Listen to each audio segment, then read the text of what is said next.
So I'm going to be breaking up this video into two parts. This part is going to be a tactical analysis where I look at who would be the best stylistic fit for the centre forward role in Amorim's system. And in the second part, which hopefully should be out tomorrow, I'm going to be comparing the strikers statistically before coming to a conclusion on who would be the best option for Manchester United in the summer. So probably about a month ago after the Arsenal game in the league, I spoke about how Manchester United needed to upgrade upon Rasmus Højlund because his hold-up play in the middle third just isn't good enough, and it had become a liability to the functioning of Amorim's offensive system, with United unable to progress the ball from the defensive to the middle third to then move the ball into the final third. The issues up front are further exacerbated by Højlund's poor movement in the final third, as he just doesn't seem to have the awareness or the football IQ at this stage in his development to know where he should move to open up a passing lane, to either receive the ball or open up space for other players. And even in more congested areas inside of the box, I just don't think his movement is sharp enough and is really quite average as Premier League strikers go.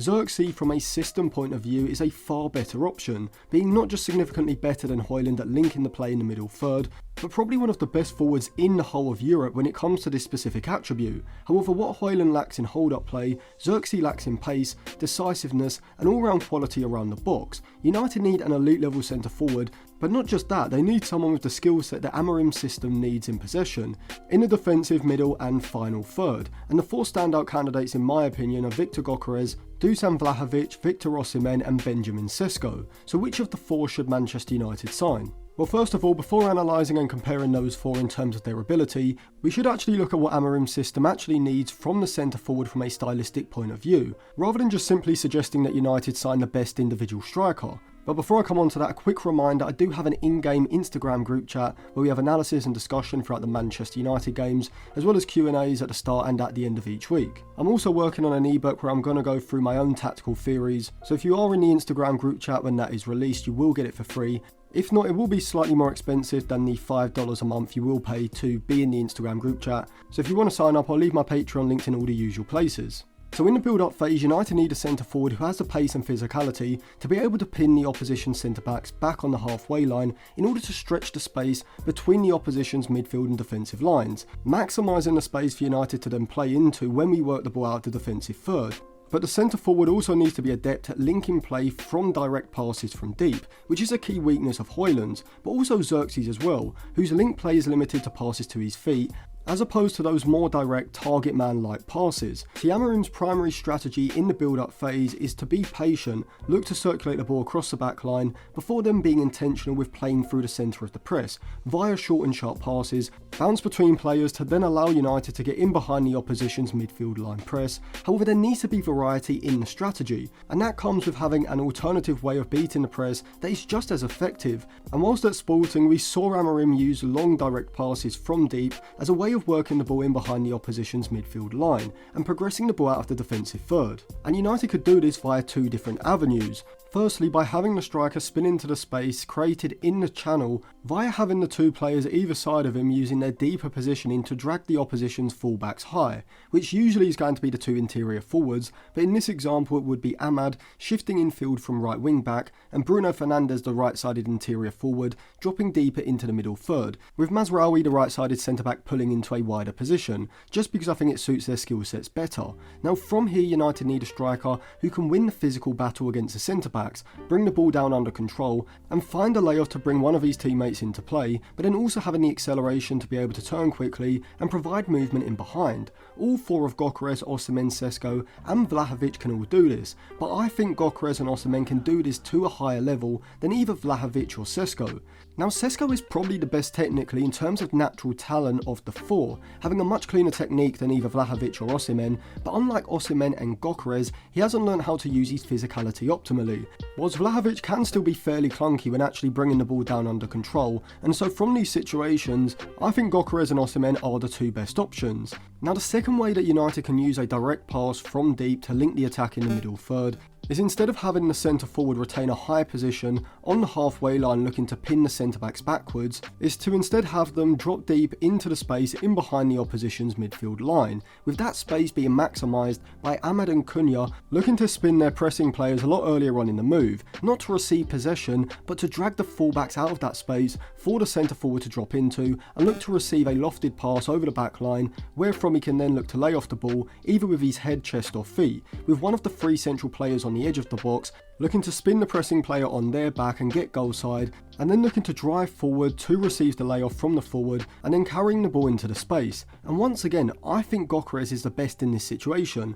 I think Osimhen can still do this, but I think he's better suited to the more direct passes where he can engage in a physical battle in the channel, rather than having to deal with this more intricate type of layoff, whereas I actually think Sesko is the opposite, and he's better when receiving these softer, lofted passes over the top of the midfield, where linking the play is more dependent on your touch and weight of pass, rather than actually winning a physical battle. Now, I'm not saying that Vlahovic is bad at this, he definitely would be an improvement on Højlund, but I just don't think he's as good as either Gyokeres or Sesko in this type of scenario. Now, when United have the ball in the middle third, looking to progress the ball into the final third, the centre forward's ability to link play is far more dependent on their technical ability than it is their physicality or their control from lofted passes, and this is where I think Gyokeres comes into his own, as we saw during Amorim's time at Sporting that Gyokeres was perfect for that centre forward role. When it came to Sporting, feeding those incisive passes, splitting the midfield line, wherefrom his ball control to receive possession, accompanied by his physical strength to hold off the centre-back, and then his awareness and timing to lay the ball off for on-running players was phenomenal.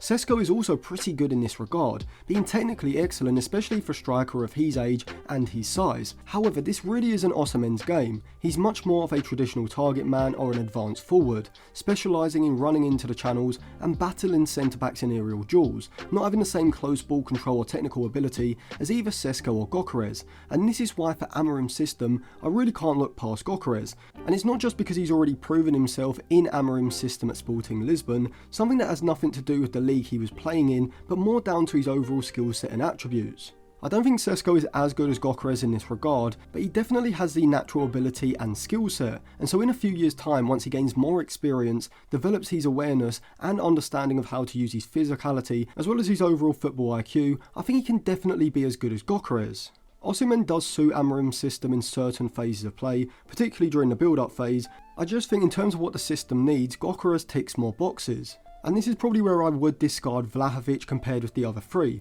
I think he would be an improvement on Xerxes and Højlund overall, and should at least be considered if the other three aren't available, or it isn't financially possible. But if United could get one of the other three, considering who functions best in Amorim's system, I don't think Vlahovic quite makes a cut. But now we come on to the individual analysis, because even if an individual centre forward suits a system better than another, if one is considerably better individually both in terms of ability and output, you could make the case that regardless of the system, that player would be the better signing. For example, while someone like Liam Delap may stylistically be perfect for the centre forward role in Amorim's system, I would still argue that Osimhen would still be the better signing because of his overall quality, even though he wouldn't be as good a stylistic fit as Delap, and that Amorim would be better off adapting some of his strategies in possession to accommodate Osimhen rather than going with a lower quality striker like Delap, for example. And so overall, I think Gyokeres is the best striker stylistically for Amorim's system. But in the second part to this video, I'm going to be looking at the stats behind Sesko, Osimhen